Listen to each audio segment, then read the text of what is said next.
Good morning and welcome to our live Q&A for March 2015. I'm Christine Morgan, your cheer coach. And hi everyone, I'm Patricia Love, your life's cheerleader. And those who don't know me, I see there's a few people coming on here. I'm an author, a speaker, a coach, and the founder of lifecheerleader.com. So we're excited you're here for the question and answers. And I think, Christine, we're kind of talking about still a little bit, unless somebody else has had more questions, is springing out of the clutter a little bit, aren't we? yes, that's our theme this month at Life's Cheerleader, springing out of the clutter. And so we've done a masterclass talking about physical clutter as well as mental clutter. That was this week's class, and it was really fun for me to go through a meditation. Patricia led us through a meditation, and we stared at my bamboo, and it was really a fun exercise, I think. Yeah. Did anybody on the call? There's a few people here. I can see they're still popping on a little bit, but did listen to the meditation? Mm-hmm. Just curious. And well, I'm hoping you listened to the video yesterday anyway, or Monday. But if it helps you at all a little bit, sometimes it's sometimes hard to do when you haven't done it before. But meditating even for a couple minutes, and that was a little longer. That was 8 or 9 minutes, 10 minutes. But typically, if you can kind of do it for a couple minutes, it really clears out the head and helps you focus with more clarity. So hopefully, if you haven't done it too much, it's something to try and get into practice doing more and more, because trust me, it does get easier. And I think in the video, Christine, we kind of, mentioned that how we kind of, at least I did, fidgeted the first time that I even meditated. It was like, uh-oh, what am I going to do now? La, la, la, la. I couldn't get my head to just chill out. I couldn't get it to relax. But now I'm like, and now I can do it fairly quickly because I've practiced it, and it's now become a habit. So again, habits are so important to continually try and learn. So anyway. Yeah. Meditation can be really tricky. And I have found people can be really critical of themselves when they're like, I can't do this. But it's not like it's just going to sleep. It's not like something you learned when you were an infant. It's right. You have to really work at kind of freeing your mind from thinking about what you're cooking for dinner or what you need to get done today. All those kinds of things, all that clutter, it fills up, and it really gets hard to just focus. One of our gals just said, I'm listening to my breathing, like that. It is like you have to really find something to think about. Otherwise, everything just kind of piles back in. Yes, I understand. And actually, a little bit of the tips, like I did do the kind of a visualization. A lot of times, if you can do a visualization in your mind, like you're at the beach, walking in the sand, like for me, the water is just very soothing to me. So it's something that really kind of focuses me better. So that's sometimes a great way to eliminate all of the other clutter around you by kind of focusing on something that's special, like you walking and nobody's around, and kind of visualizing it that way. It really kind of takes you away from cooking dinner and the kids and cleaning and all that stuff, because it's real easy. Trust me, that other stuff will pop back into your brain eventually. So why not take a little vacation for just a while? Yes. So, that's awesome. So, okay. So along with our theme of clearing out the clutter,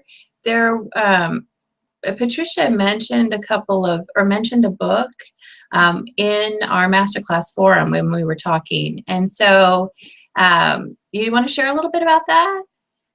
Yes, I will. Actually, I did mention it, and it's called, I got it right here. So it's called The Life-Changing Magic of Tidying Up.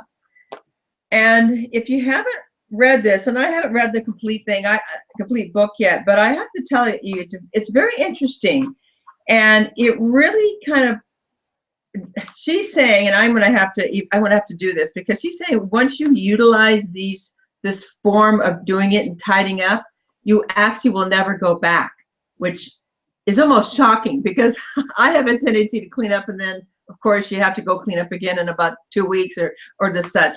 But the way That's she so true. places it, yeah, I know. So the way she states it, becomes a habit, but it also becomes a lifestyle, is what she's creating here, where it really eliminates the clutter. And what she's saying is, the one thing I've really taken away from this is that you actually need to, and this is more physical things at this point, but you categorize the things you're going to throw away first. So for instance, you start with clothing, and then you start with books, and then you start with papers, and then you would go to mementos. Mementos being the last thing, like photos and things that keepsakes, because we have a tendency, you want to hang on to those longer. But how she says to do this, and I've been practicing in this last week or so, and she says what you need to do is you need to pick up the item. Like for instance, you pull out all of your clothes and you say you stick them on the bed, and she says put them all on the bed, all of them. Even when you got something in your living room or your closets, put them on the bed, and then separate them into pants and then shirts and dresses and such. And then what you want you to do is actually pick it up and hold it.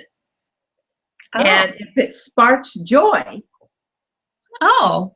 then it's something that you keep. But if it's something that you haven't worn or and it's just like, or it looks, there's a feeling, apparently an energy or a feeling when you start to touch things that really creates a different emotion and an energy. And so by touching it, she says you have to touch every single one. Then you can either put donate or discard, or give to somebody else, or the saying. But I can see where that would work, because I tried it on some clothing areas, and there's some things that's like, well, this isn't bringing me joy. I mean, I'm not happy about this at all, and then I picked up something else, which it actually did. I did have a feeling of happiness. I like this or this and that, or because she was saying you really, it goes against the grain of actually doing one room at a time. She says, no, you're just discarding. You got to learn to discard, and then move forward. So it's just, and then put everything back. That's what it is. It's discard, and then place things back. Mm-hmm. So it's a really interesting book, and it's a different take on it. So I would really highly recommend it. It's only about $10. I think you can get it used on Amazon. I think they're new at $10 or $11, and I think on Amazon used they're probably like $8 or $7, depending on how rough they are. But it's definitely a good book to keep.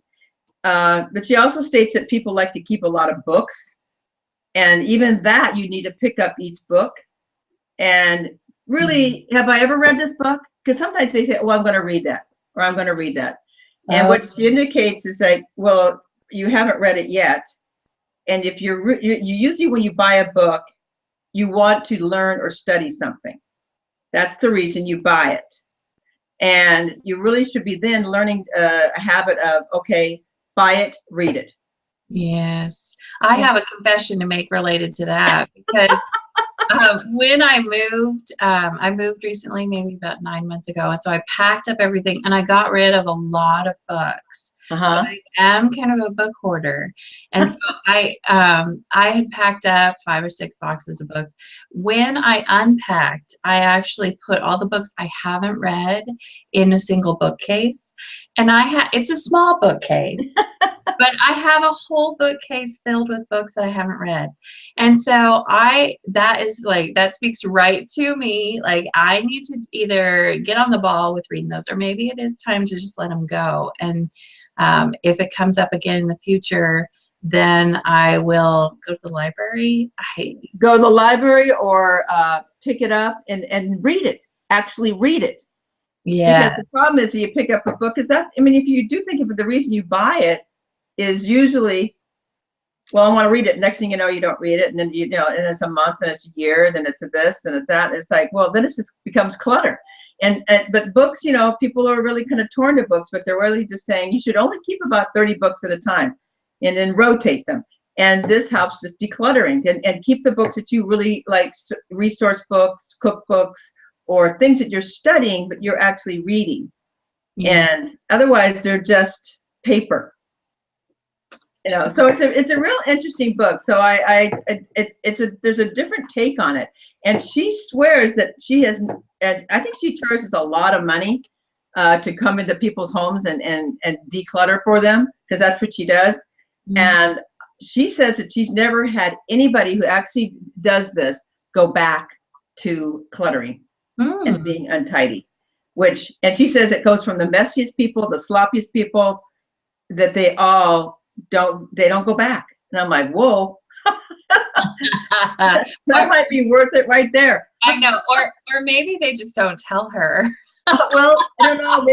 Maybe she checks on them. I don't know. Maybe she does a spot check. You know.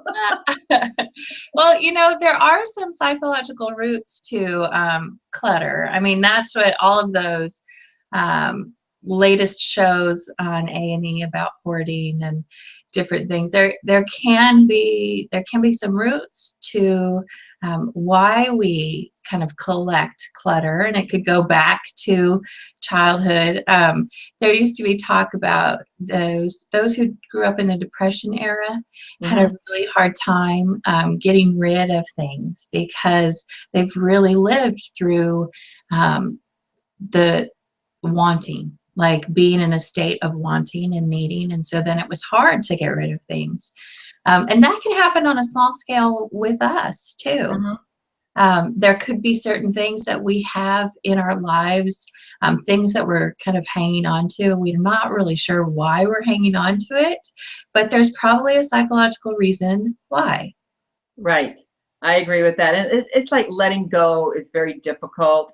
It's like when somebody passes and you have, I mean, how many, for those who are depending on your age, I mean, I've lost both my parents and my sister, but there's a lot of stuff that ends up in my house because of that. And it's crazy to hang on to some of these things that mean nothing to me. Yet they're there, but yet because my mom must have touched it, or my mom, you know, something. So what this whole theory is really, you want to surround yourself with things that really make you happy. So if there's 5 or 10 things that your mother had or something that surrounds you, keep those. Those are things when you sit down having your cup of tea or your cocoa, that you're looking around and everything is making you happy. That is apparently the reason behind this. And I really get that, because there are several items that I have in my mom's that I've actually decided to put little pieces of paper on it, that those are the things that I'm keeping, you know, that really, you know, are important to me. They make me happy. They make me smile. They bring back good memories. But there's a lot of things that I have of hers and my dad's that it's just stuff. It means nothing. And so those are the things that I'm going to touch. I'm going to try this. And again, I did it on the clothes, but try it on items, touching them and like, is this giving me any feeling? Maybe somebody else needs to have a better feeling about them and make a memory from them. So, because it's letting go. And that's, again, it's a part of cleansing. It's a part of moving forward. It's a part of really focusing so that we can focus on the future and not keep hanging on to the past. So it's it kind of twofold. The clutter is really can stop us from moving on. And I know, and I'm sure a lot of you, and I'd love to have some people, you know, mention it and what their thoughts are when they're decluttering. But I truly find my mind really starts to open up, and I have more clarity on the direction I want to go with my life, the direction I want to go with Life Cheerleader, the direction I want to go with many things, because I don't have all this stuff around me that kind of, you don't even realize that it's psychological. This kind of constrains you. It does, really does. It can load us down.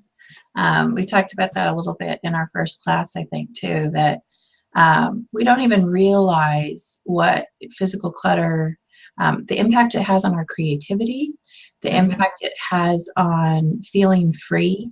A friend of mine recently, she got on a clutter kick, getting rid of the clutter. Uh-huh. And her clutter, it was good stuff. She had a huge collection of Coach purses. Oh, well, that's a lot of money too. It was a lot of money, and that was part of it. So what she did was sell them on eBay, and she got her kids involved, and they sold some of their stuff on eBay too, and so they had a lot of fun with it. And so not only, she actually said, now that my closet doesn't have so many purses, I actually feel like I can breathe better. You know, it was Yeah. almost like there was this huge pressure to choose the right purse and, you know, have the right outfit. And so she freed herself from that and she made some money. So they went and had fun with that too. Right. Yeah, absolutely. So, I see a few questions are coming up here. Like when you have somebody else in the family that doesn't want to let things go, Oh yeah, that can be harder. can be difficult. What I've been learning is sometimes when you're living with other people, sometimes they learn through osmosis, you might want to say. And it's very difficult because you can't make somebody do something that they don't want to. And what I've been reading about, and even in this book, and this kind of came up, was start cleaning your own personal stuff out. And a lot of times it will reflect, and it may be or may not, but sometimes people start seeing, oh wow, that looks good, that looks, it's changing things or whatever. And so people kind of notice and maybe will start to clean too. That's what kind of happens. It's more of a psychological thing. So I guess you really can't worry about cleaning their things. It's kind of focus more on your stuff and cleaning out your area and not worrying about them as much. Definitely. I have some friends. It's a married couple, and so they have very different styles of what a house should be like. And he is a collector of things, and she almost keeps a sterile environment. And so they have had a lot of struggle with this particular issue. And one of the main things that she and I were talking about it recently, because they are doing some clutter clearing. He's come to a place where he's ready to do that, but she had to let him too.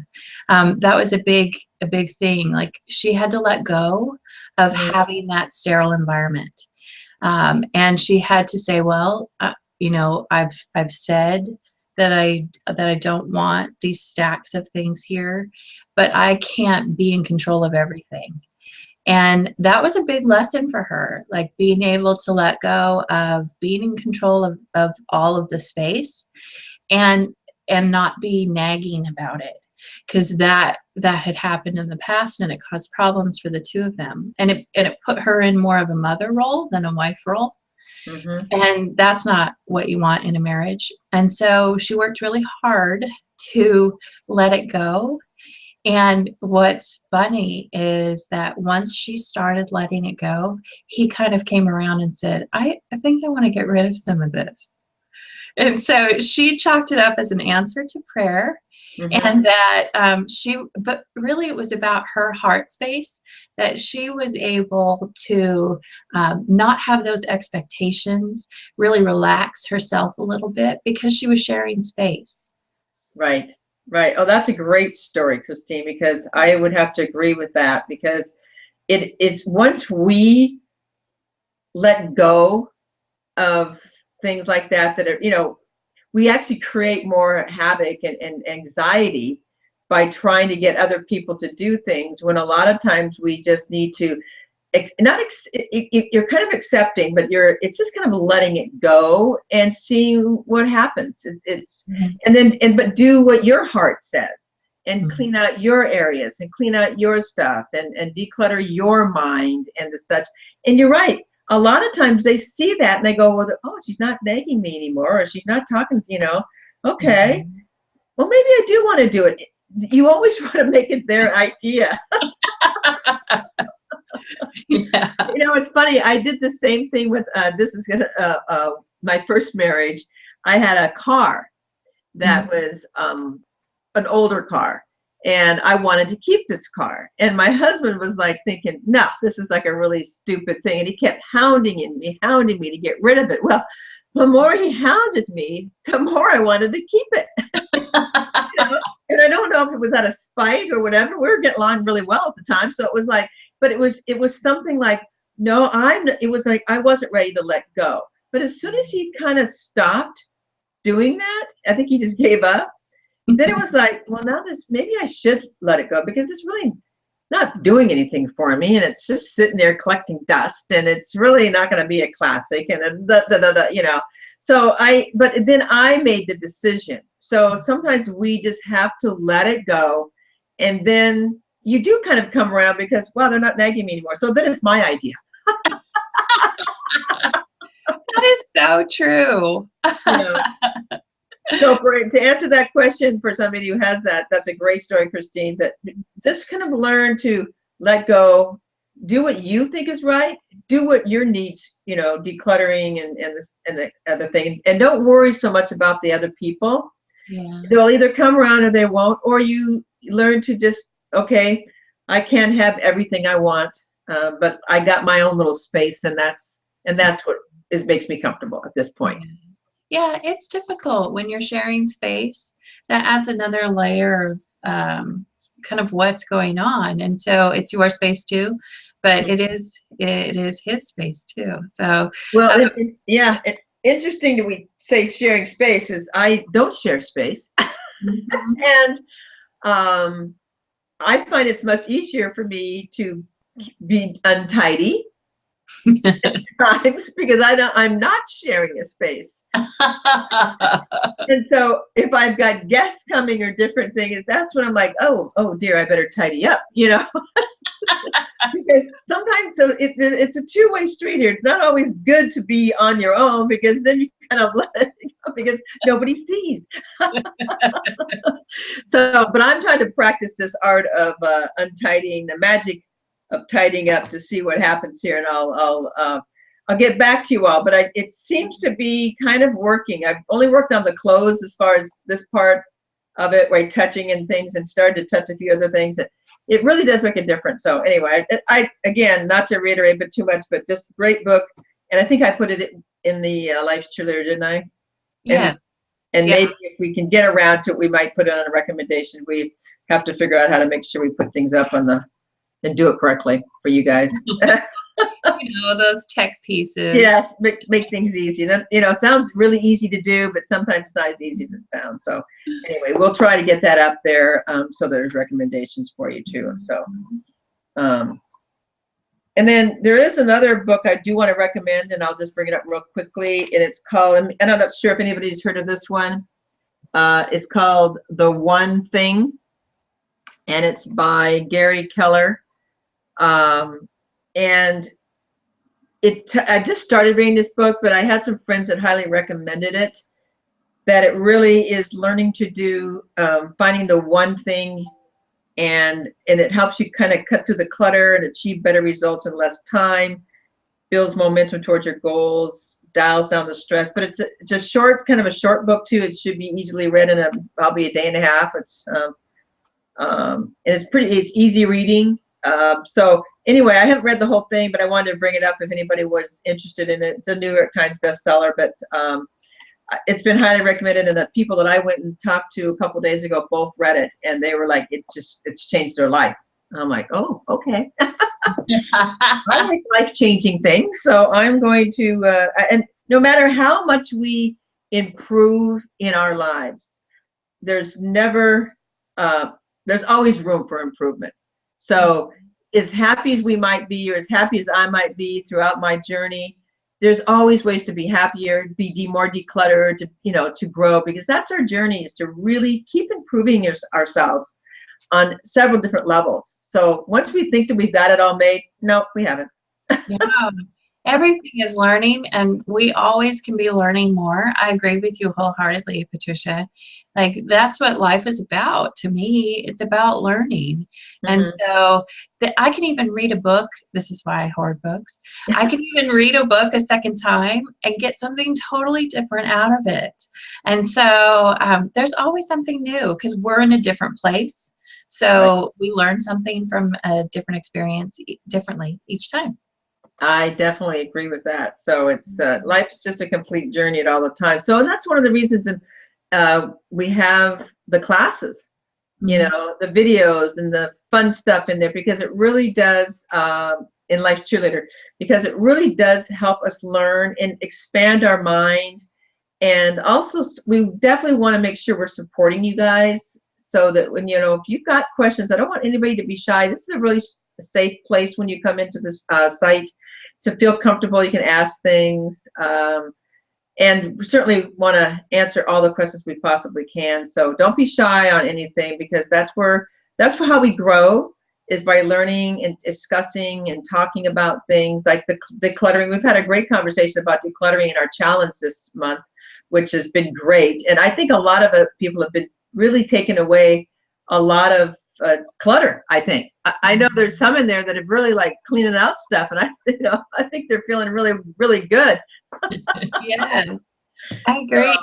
And anybody who's on the call here today have any questions or anything to add to cleaning up the clutter? Mhm. We have a few minutes left, and I just want to make sure we answer everybody's question. Yes, and if we don't get to your question today, we will bring it back into the pep chats or into the class, depending on what your question relates to. But it looks like most of our questions today have really been about clutter. It's kind of, I think, been on our mind. So I think we've kind of addressed everything we've got in our chat box. I think it's a spring cleaning thing, where I think it's just everybody's just. I think the spring is coming. Snow is going away, hopefully, for most people, and it's spring seems to bring out a new excitement and new hope and new something. It's almost like Christmas time in some ways. It's like it's a new beginning. It seems like, where it's like, I want to start off the spring and summer really nice and clean and tidy. I know that's how I'm feeling, and Mhm. I'm really feeling a lot of hope and different things. So. Yeah, I am too. It's So always a good time of year.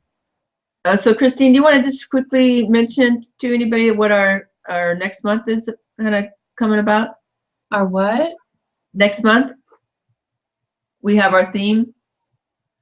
Our theme next month. We actually were talking last night about how we might need to change that. So I don't know if I want to talk about it. Oh, okay. See, what's just so great about these live calls? You just never know. Oh, you want me to talk about the theme? Okay. Well, next month we are planning to talk about forgiveness, because I know that's a key thing, I think, in living a happy and successful life and having a positive self-image. There's a lot to do with forgiveness, and so we were thinking about doing that as our theme next month. And but we also at the same time didn't want to make it too heavy, so that's why Right. we're kind of thinking about that, like how can we incorporate um, the joy that forgiveness brings? How can we incorporate that into next month? So that's why I laughed and wasn't sure about the theme. I love putting her on the spot, ladies and gentlemen. She does it to me sometimes, so I figure I'd just throw it back at her. It's all fun and games. It's all fun times. It is. So it looks like we're out of time. I'm at 10:30. Okay. Is there anything else you wanted to share? We have a few guests today that are part of the Cheer Squad, which is folks that have signed up for Patricia's free book, and they are getting her weekly plays. And so you folks might be interested in knowing a little bit more about being an MVP, which is what we have started calling our Life's Cheerleader members. And those are people who have joined our membership site. And this call is a benefit for our Life's Cheerleader members. We do it once a month, and we answer questions. This week we invited Cheer Squad guests so they could kind of see what it is we do. But there's so much that we do in Life's Cheerleader to provide support, to provide fun learning experiences. That I guess I could just say, if you have any questions about becoming a Life's Cheerleader member, becoming an MVP, this would be a great time to shoot an email to Patricia or connect with us via the contact page at lifescheerleader.com. Anything to add to that? No, I would just love to see you come and check us out. We're growing. We have a fabulous group, and there's nothing as closer to my heart, honestly, than to help and support everybody, women especially, because we have a lot of women members, and it's just important for me to really help, because that's what I want to do. And so please check us out, and and people who are members, please pass our name on lifecheerleader.com so we can help other people too, because it's all about inspiring women and empowering women, and when we do that, we turn around and get inspiration. So it's a win-win. So I think that's all I have to say today. And hey, it's so glad to see all you guys on the call, and I guess we'll talk to you guys next month. Sounds good. Okay, take care, guys. Bye bye now. Bye. Bye.